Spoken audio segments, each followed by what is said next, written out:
Rather be feared or loved? Easy, both. I want people to be afraid of how much they love me. Matt Skraby wraps up a full day of live and local sports talk. And that is the whole problem with aliens.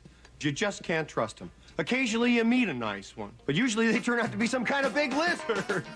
The Skraby Show starts now on 97.3 The Fan. Hello and welcome into the first Skraby Show of the off-season. I am Matt Skraby. Please follow me if you want to, at Matt Skraby on Twitter, on Instagram, MattsKraB as in boy, Y. Also, you could be watching the show right now if you would like. You can go to YouTube, search 97.3 The Fan. You can also go to X, at Matt Skraby. I am broadcasting on there as well. And, excuse me, first show, and I'm already choked up, guys. I'm already choked up. I don't know what to say. This is just such an honor to be on the air. But if you have ever wondered what a Skrabinator is, because I've been asked this, how do I become a Skrabinator? There is no real thing that you have to do to become a Skrabinator. All you have to do, listen to the Skraby Show. Be a nice person. And you can call yourself a Skrabinator. So that is all you need to get into the club. And if you really, really, really want to be a part of Skraby Nation, then you need to go to the YouTube chat because everybody is there right now. Everybody is having a good time. And I usually shout you all out. So we got Songs Dream, Katrina, Gonzo, Jeremy, M. McKee is here. Also, we got Dan, we got Maria, we got Nate, we got Rod, we got Dominic. Lots of, I'm sure I'm skipping some people. Brandon is in there as well. So thank you to everybody for listening. Dominic wants to know, is another thing that to be a Skrabinator, you have to subscribe to conspiracy theories. You don't need to subscribe to conspiracy theories. You just have to be open to listening to conspiracy theories. And tonight on the Skraby Show, I am going to tackle the conspiracy theory that the Padres were they were hosed by Major League Baseball because baseball just wants the Dodgers and the Yankees in the World Series. And, you know, I am someone who believes in conspiracy theories. But at a certain point, a conspiracy theory, in my opinion, when it's a crazy conspiracy theory, it just makes you kind of look like you're a sore loser. So we'll talk about that a little bit, and we'll talk about, you know, different things as we go along. I'll have the daily gripe at the end. Also, I gotta talk about these helmet stickers that Major League Baseball has. And I know that they've been doing the playoffs now for a couple weeks, and they've been on all the helmets in the playoffs, but haven't really gotten to talk about it. So I want to talk about that as well. It's the bottom of the fourth inning in New York. The Yankees are leading the Guardians 3-0. And let's start with the Padres, obviously. It's our first show since the offseason has begun. And it's been a little bit since they were eliminated Friday. And I still have lingering thoughts about things. I've been kind of saving a little bit. I've been kind of trying to, not give away all of what I want to say about the Padres, and I don't think I have anything earth-shattering, but I do think that there are certain things that I am tired of, and there are certain things that I want to see more of in 2025. So that's, something that we're going to discuss. Steven says, I think Major League Baseball will cut some corners to make sure Ohtani gets in.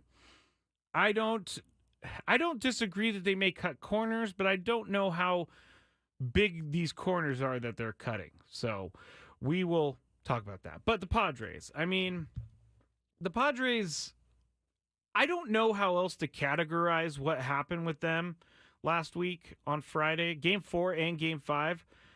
Other than that, it was, in my opinion, it was a failure. It was a failure of this offense. Now, the season is not a failure because they had a great season, and I don't think many people thought all the things that happened during the season were going to, I don't think that they are going to forget all about that. But here's the thing about with people saying that the Dodgers didn't make any mistakes pitching, and that's true. They may have not made any mistakes pitching. But I really do feel like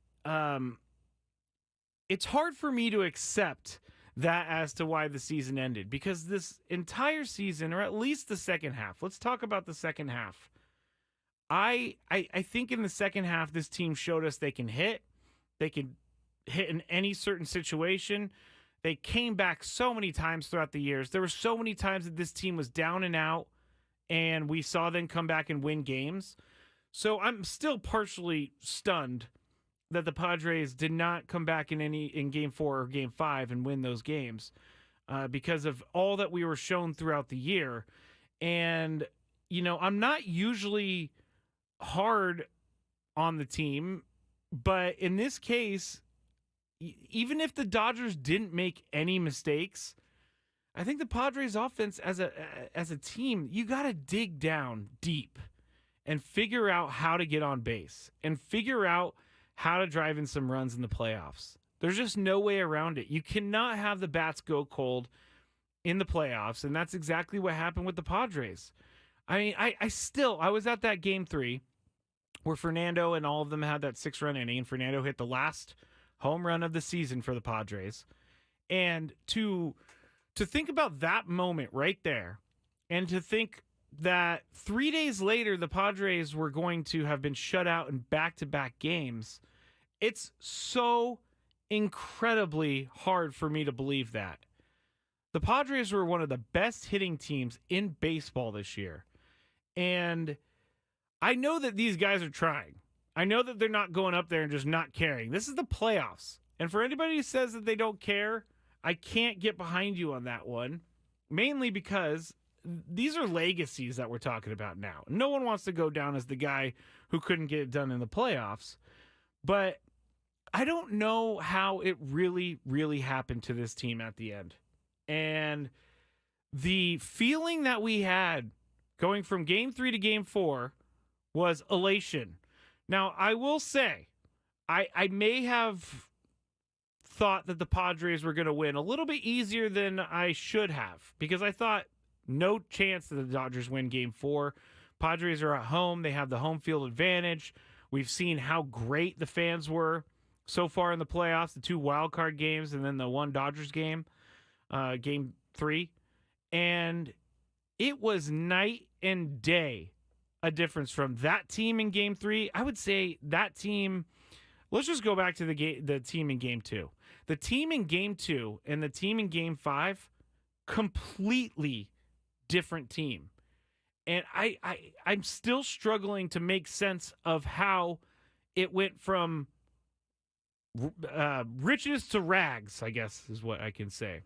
Because we talked about it so many times this year. This team is not last year's team. This team can come back and win games that last year's team wouldn't. And they proved it to us all year. And it's just hard to take, because I think all of us thought that the Padres, I think we all legitimately thought, not just being a fan, not just having crazy thoughts, but I think a lot of people legitimately thought the Padres were going to go to the World Series, or at least to the NLCS. And we talked to so many different experts throughout the weeks leading up to the elimination. And a lot of those experts also said that the Padres were going to be the team to beat in the playoffs. We had Matt Snyder on before the playoffs started, and I asked him, what is the Achilles heel of this team? And he said, closer. And this was back when Robert Suarez was having some closing issues. And that was the weakness of their team. He said they can hit, they can pitch, they can run the bases, they can play defense. The one thing right now is the uncertainty of the closer position. So if you think I'm just crying over spilt milk, I think that I needed to get on the Skraby Show and get this all out, because it is so confusing for me. It just doesn't make any sense. And then in Game 5, you have Yu Darvish go out there, throw another gem. I'm not going to say game of his life, because he's pitched many big games in his life. But he threw a gem, and he gave up 2 runs. And this Padres team throughout the year, 2 runs is nothing for them. And to know that the Game 5 is going to go down as a 2-0 win for the Dodgers is going to really stick with me, and it's going to stick with Padres fans. It's something that I never expected. which I guess I should have not expected it, but I guess I should have been open to the possibility that would happen. But there was no indication whatsoever. No indication that the bats were going to go cold. And again, even if the Dodgers pitching was so good that they didn't make any mistakes, I'm tired of that argument, even if it is the true argument, that the Dodgers pitching was so good that the Padres hitting just couldn't keep up with it. But how many times throughout the year do we do that? Do we say that? Well, they faced an ace, and that's why they lost. That just doesn't sit well with me in the playoffs. Like, I remember earlier in the year when Nick Lodolo was facing the Padres, and he was lights out in the game, and he had Padres hitters so off balance throughout the entire game that they couldn't do anything. And the next day we came on the show, we said, well, the Padres just faced a really good pitcher that night. Nothing you can do. And I get the sentiment of that argument. I do. But I'm not willing to accept it. And honestly, it doesn't really matter if I'm willing to accept it or not, because what's done is done. But it's in the playoffs, you cannot just say, well, they were just better than us. Well, I guess you can say that, but what I'm trying to say is, well, they just faced an ace. I can't buy that argument in the playoffs, and I know that it's probably the right argument. But this is something else we've said many times throughout the show this year. This is the ultimate that's baseball moment, because baseball can give you everything you want. Baseball can make you happy, happy, happy. But it can also be taken away from you in just a second without explanation. And that's exactly what happened to the Padres. Honestly, I haven't talked to any players, but I would want to know what their thoughts are, a week later as to what happened. And I would want to know what their thoughts are a week later as to how it's not going to happen again. And again, it's just not as easy in baseball to be like, it's not basketball where one guy can take over the game. It's not football where, a quarterback can take over a game. Baseball is a complete team effort, and the Padres as a team didn't show up. And so that leads me to the conspiracy theory. That is, this morning I basically put out saying that the Padres, there's no conspiracy theory, they just didn't get it done. And I got a lot of responses from people telling me that it was a conspiracy theory, and I need to watch the videos of Dave Roberts calling for Yoshinobu Yamamoto's baseball so that they can put a dead ball in there so that when Manny hits it, it only goes to the track instead of going over the fence. And again, I am a massive conspiracy theory person. Like, I love talking conspiracies. But when there is something like this where people are dug in that Major League Baseball fixed the series, I have to come out here and say I don't believe in the conspiracy. It would be way too hard to fix a series. It would be way too hard to tell players, hey, we're going to have you guys be terrible for the next two games because we really need Shohei and the Dodgers in the World Series. It just is not something that I can entertain because it's not true. And when you say that the series is rigged, when you say that the Dodgers cheated, honestly, it makes me look at you as a sore loser. I've been a sore loser many times in my life. Have you guys ever heard of Chris's Fantabulous Sports Game Show? Because I claim conspiracies all the time because I lose, and that's the only thing I got going for me. But in this case, I think it's better as a fan to just accept that the team was not good in Game 4 and Game 5. Again, I'm getting choked up. Game 5, they have 2 hits. 2 hits. Your season comes down to a Game 5, an elimination game, and you get 2 hit. To me, it's not a conspiracy. To me, the team didn't show up. And it's hard to handle, and it's hard to think about, and it will get better. I'm actually already very excited about 2025, but I understand that some people aren't ready for it, ready for 2025. You could be sad however you want to be. You could move on. You could be sad until the next season. But ultimately, what I think happened in 2024 for this team with all the core pieces is going to help them in 2025. Experience helps a lot. And going through these things help people learn how to prepare themselves for the next time that they go through that same thing. So I'm thinking the Padres are going to learn from this early exit from the playoffs and apply it to next year to make sure it doesn't happen again. It's frustrating. It's hard to believe, as I've said 100 times so far in this first 16 minutes, but that's just what it was. They just weren't as good as the Dodgers. Now, I went on Fox 5 and I said I thought the Padres were going to win, and I thought the Padres had a better team. I still believe that the Padres on paper have a better team than the Dodgers. But it just didn't happen for them. And when we look back on this 2024 season, I think we're always going to look back at the bats going cold and wondering what would have happened if that didn't happen. Because we don't know. We can't say. We can't say if they're going to beat the Mets in the NLCS. But it's hard to stomach this loss. And it's what is it, Tuesday, Saturday, Sunday, Monday, 4 days later, and I'm still trying to figure out what happened. And I think we'll all try to figure out what happened as we go along. But as of right now, there's no conspiracy. Major League Baseball did not fix the series between the Dodgers and the Padres. I'll say it one more time. The Padres just got beat by a better team.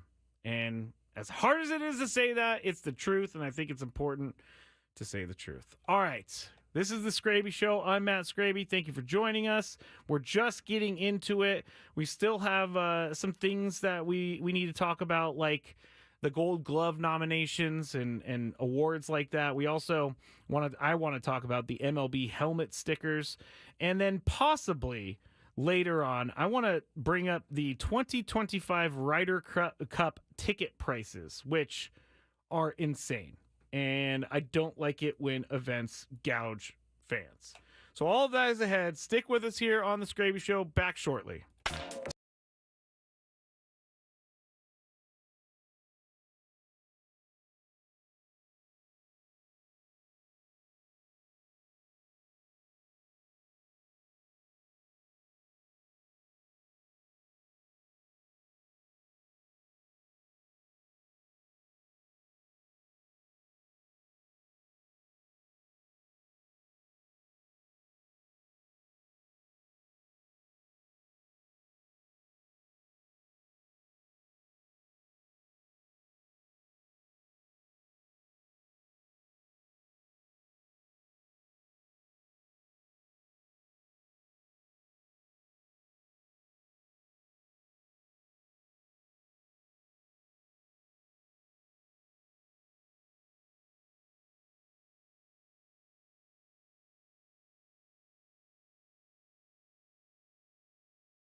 Only, not valid in a combo. Exclusions apply.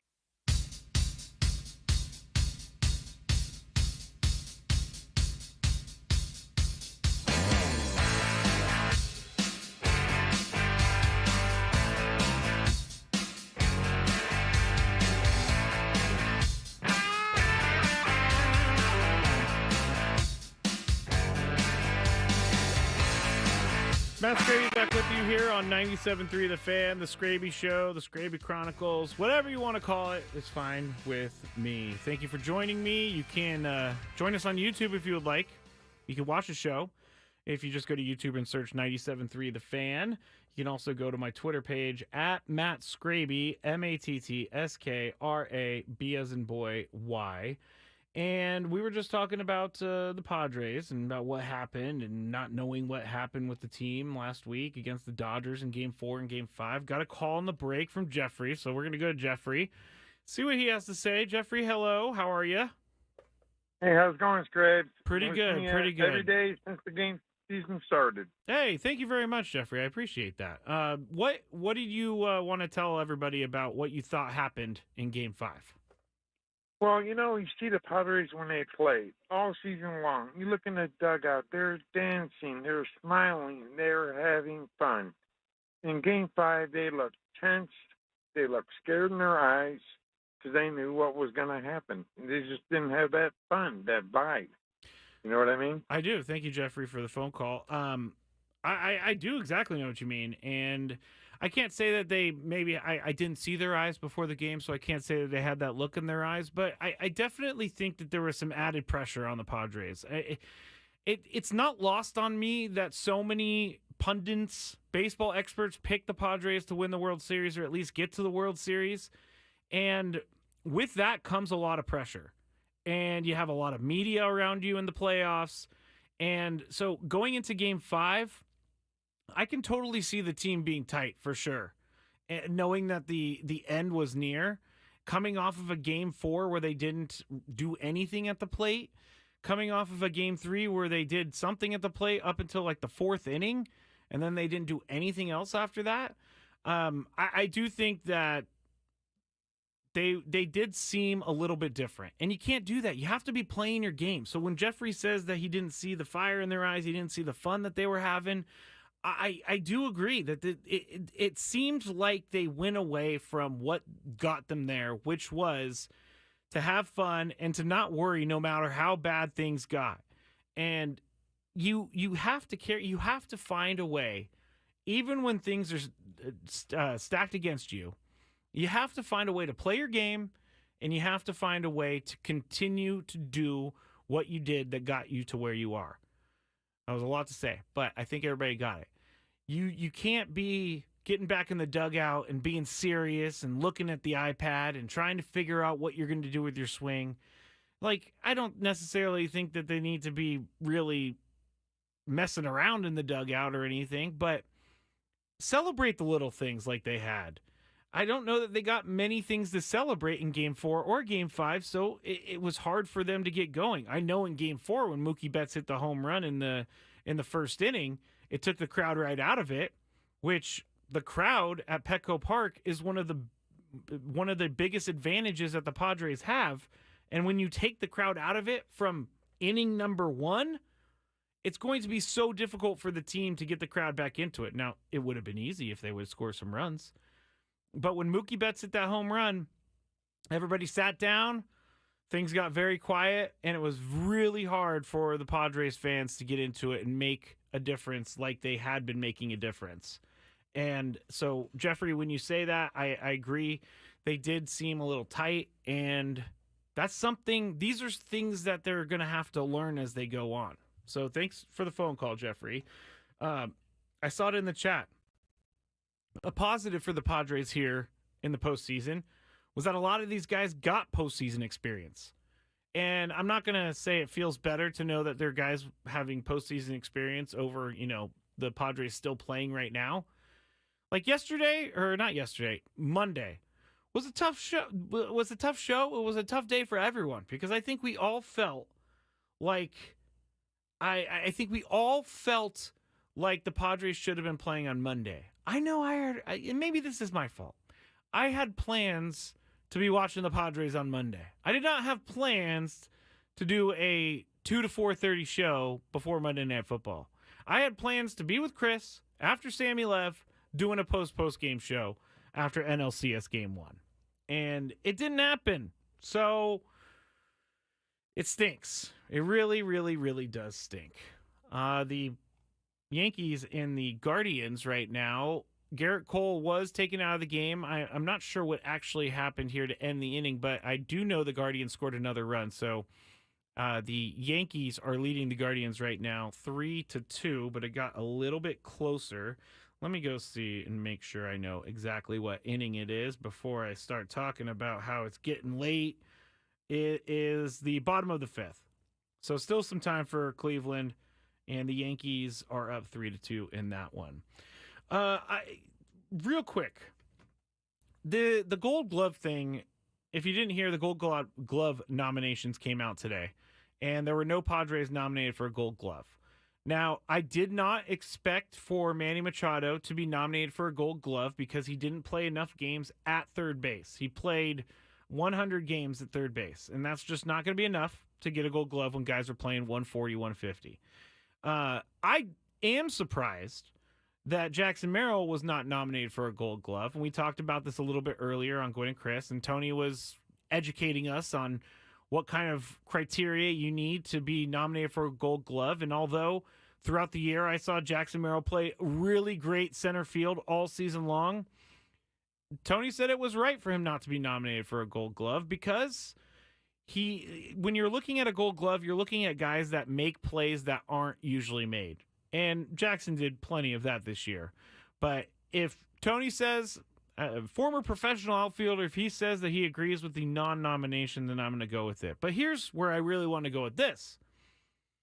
I don't think that San Diego is being snubbed by Major League Baseball. There's a lot of this going around right now, and I kind of understand it because we're all kind of angry at baseball right now. But I really don't think that sports organizations out there live to make San Diegans mad. I really don't think so. And although I do want to be on that side and say everybody needs to give San Diego all the credit, I don't think that no Gold Glove nominations for the Padres this year is saying that San Diego is getting zero respect. I don't believe that whatsoever.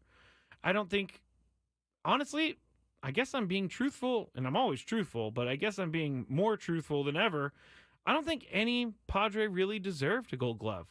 Again, outside of maybe Jackson Merrill, but I was told that he was good, but not great, and I believe it. So I don't think that's San Diego being snubbed. If you really think about it this year, there was no standout defensive performance throughout the entire season. You have Fernando Tatis Jr. missed a ton of games with his leg injury, his broken leg. Ha-Seong Kim missed a ton of games with his shoulder injury. Manny didn't start at third base until much later in the year because of his elbow injury. So Jackson Merrill was one that played all season long. Jurickson Profar was another who played all season long. But when you look at second base, I guess you could maybe take into account Jake Cronenworth for the utility glove. But in the end, I don't think that this is San Diego or San Diego Padres fans being snubbed for the Gold Glove. And here, there's one thing that I think is going to happen, and I will be angry about this, but I just feel it, and I think everybody feels it. I don't want it to be, but I just feel like Jackson Merrill will be snubbed for Rookie of the Year. I will say that. I think that Jackson Merrill is very deserving of Rookie of the Year. And I know that Major League Baseball is all about the Paul Skeens thing. And so when the award is announced, I'm going to stand and scream in joy if Jackson Merrill is the Rookie of the Year. But I'm not expecting it. And I think maybe I'm just setting myself up, so I don't get too high about it, and then I have to come all the way down once the award doesn't get named or isn't given to Jackson Merrill. Do I think Jackson Merrill deserves the award? Yes. I really, really, really, truly, with 100% of my soul, believe that Jackson Merrill is Rookie of the Year. And him not getting the award, if he doesn't get the award, I don't think is a snub towards San Diego. I do think it's a snub for Jackson Merrill. I think this is something he may build on. Again, it's really hard to talk about it because we don't know if he's going to win it or not. But if he doesn't, there's just fuel being added to the fire there.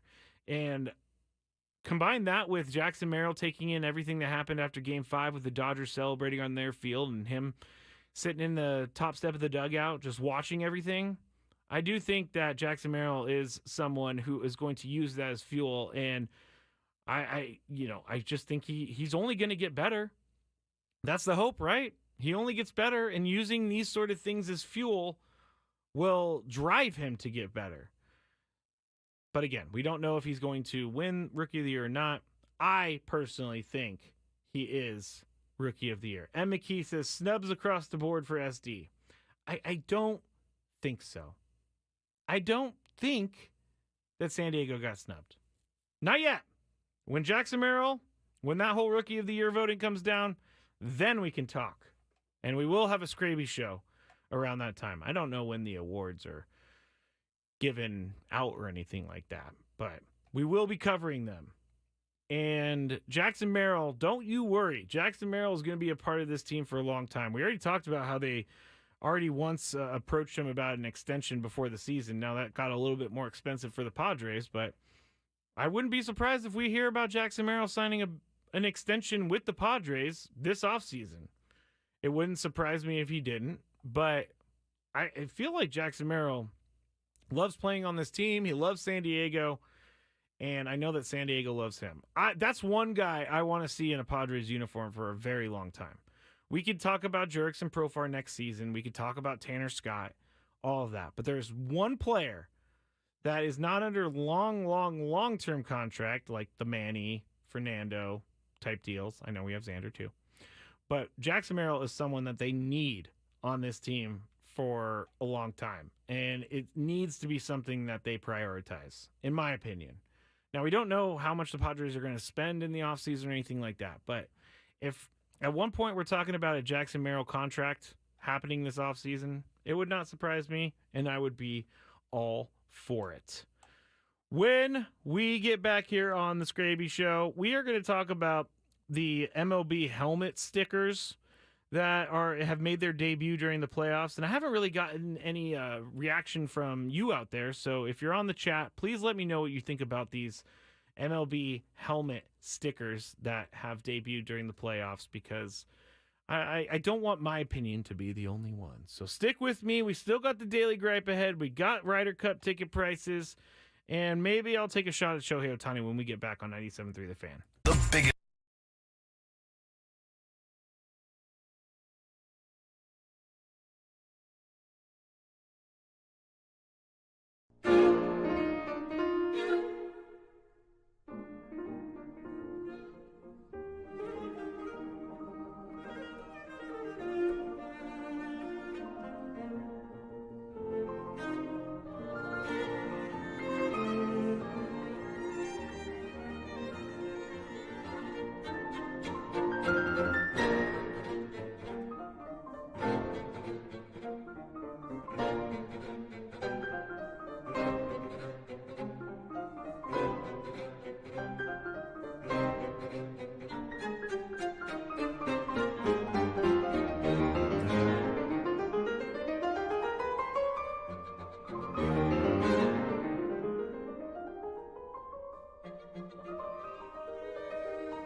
Final segment of the Skraby Show for today. Thank you to everyone who has joined us. Thank you to the Skrabinators in the chat. I will say I am going to get some more shirts going because a lot of people have asked about them. I have been slacking on them. I never knew how hard it was to design a shirt until I actually designed a shirt. If you don't know, just hire a professional to do it because it's very stressful. Very, very stressful. And you never know if you're going to get the right quality shirt, but I do plan on putting some more shirts up. Before we get back into the Padres and what I want to say about Shohei Ohtani, I saw this earlier on X, and it really, really bothered me. And it was a video of a Ravens fan roaming the streets of Baltimore looking for random Redskins fans to knock out after the game on Sunday.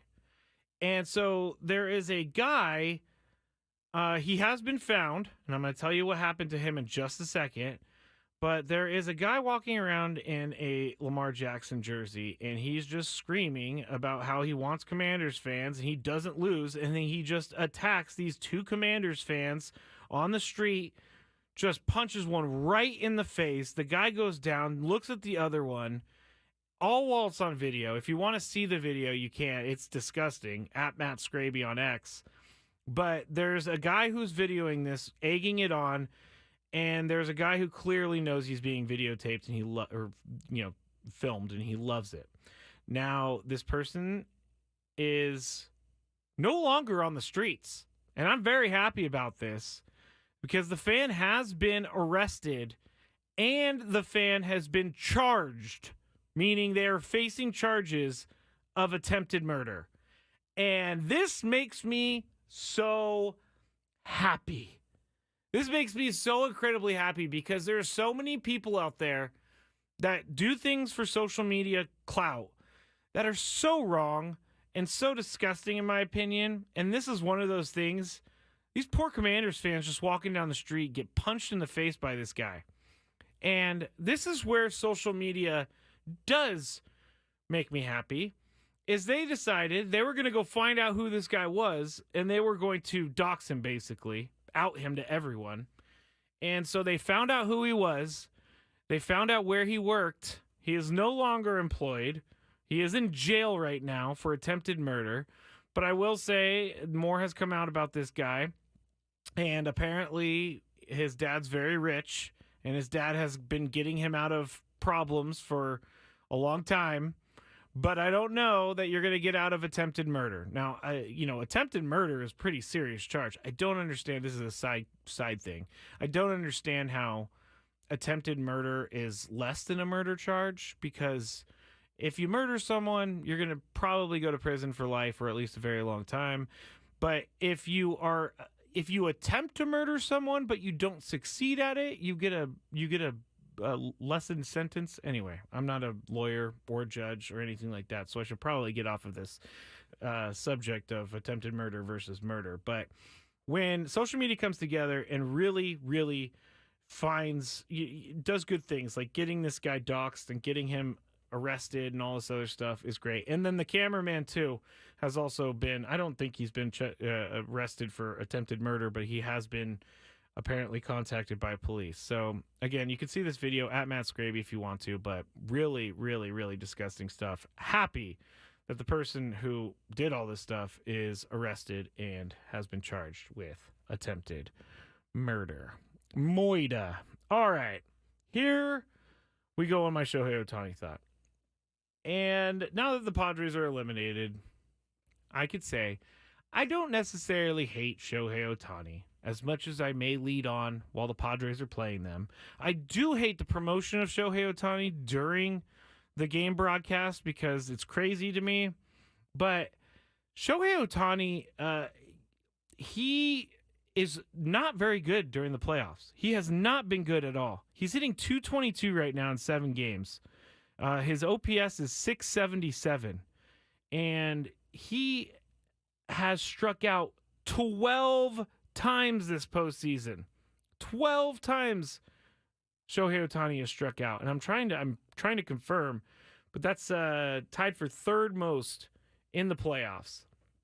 And there's nothing wrong with TV pumping up Shohei Ohtani as a player to watch. Don't like the whole Shohei Ohtani graphic, but he has not been good during these playoffs. And if the Dodgers get eliminated, I think it's a major question for them. Like, what happened to our monster superstar during the postseason? There's plenty of games left for him to make a difference, but I gotta say, when the Padres game 1 and he hit that 3-run home run off of Dylan Cease, Shohei Ohtani did, I thought, the Padres are gonna face a sleeping giant. And because he had never played in a playoff game before, playing for the Angels and everything. But if I'm the Dodgers organization, I love that I have Shohei Ohtani on my team for the next 10 years, but I don't love that he's hitting .222 in the postseason and that he struck out 12 times, which again is tied for third most in the postseason with Trey Sweeney of the Tigers. And his OPS is .677. He's only hit 1 home run. He has no doubles, no triples, and only 5 RBIs. And he's been caught stealing 1 time. So this is a major, major, major issue for the Dodgers. If I'm a Dodgers fan, if I'm Dave Roberts, I'm thinking, what the heck? I thought we had the best player in baseball. Now we just got a guy. And that's exactly what Shohei Ohtani is now. He can change the game at any moment. I know that. He's not just a guy. But when you're being promoted as one of the greatest baseball players of all time, and you're being shown on the screen, Shohei Ohtani is 4 batters away, and all this Shohei Ohtani love, you got to show up, Shohei. No, he doesn't need me to say this to him. He knows himself. But not a good playoff showing for Shohei Ohtani. Not a good playoff showing at all. The MLB helmets. Now, if you were wondering, because I had some people ask me, have those stickers been on the MLB helmets this entire time and this entire season? The answer is no. 3 weeks ago, Major League Baseball announced that they had agreed to a 4-year partnership with a German workwear company, Strauss, and that makes them the official workwear partner of Major League Baseball. Now, a few criticisms have been brought to light here. Number one is that a German company is the title sponsor on the helmets of Major League Baseball. Something to me, I know it's all about who pays the most money, but something to me says, why don't you choose an American company to put on the helmet? This is just me being Team USA as I always am. Baseball is American to me. Baseball is a global sport now. But when you think about baseball, you think about, buying peanuts and Cracker Jacks and Babe Ruth and the American flag and the game of summer. I don't think of a German clothing company being my title sponsor on my helmet. Now, do I care that the advertising is on the helmet? Not really. I don't care about the advertising being on the helmet.